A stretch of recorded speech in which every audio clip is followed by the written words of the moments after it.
Hello guys, कैसे हैं आप सभी का स्वागत है आपके अपने यूट्यूब चैनल श्याम इंस्टीट्यूट अनजान क्षेत्र पर। गाइस, आज हम इस छोटी सी वीडियो में एक छोटी सी कहानी के द्वारा आपको बताएंगे सुमित्रा नंदन पंत की सभी रचनाओं को। गाइस, बहुत ही आसान तरीकों से हमने कहानी बनाया है।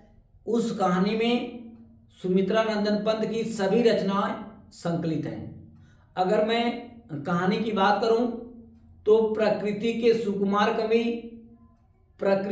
सुकुमार कवि सुमित्रा नंदन पंत अपने दो लड़कों लोकायतन और चिदंबरा तथा तीन लड़कियां गुंजन, पल्लव और बीड़ा,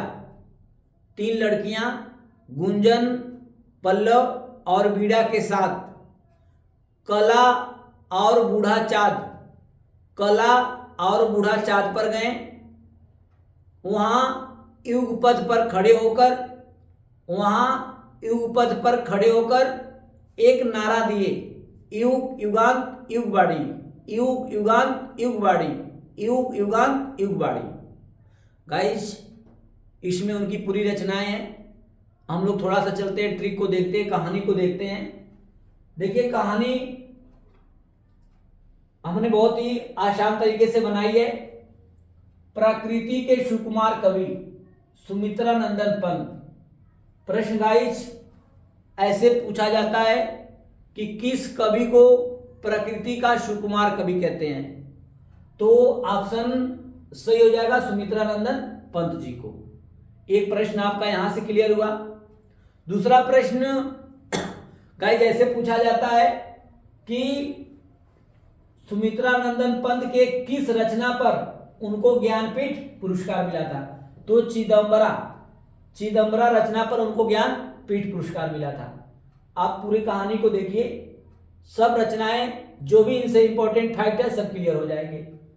प्रकृति के सुकुमार कवि सुमित्रा नंदन पंत अपने दो लड़कों में नाम दिया गया लोकायतन और चिदंबरा। बहुत इंपॉर्टेंट रचना है गाइस, लोकायतन और चिदंबरा। और तीन लड़कियों का नाम बताया गया, पल्लव, गुंजन और बीड़ा के साथ कला और बूढ़ा चाँद पर गए। वहां युगपथ पर खड़े होकर नारा दिए, युग युगांत युग बाड़ी। गाइज, बहुत ही इंपॉर्टेंट है। पंत जी को चिदंबरा रचना पर ज्ञानपीठ पुरस्कार मिला है।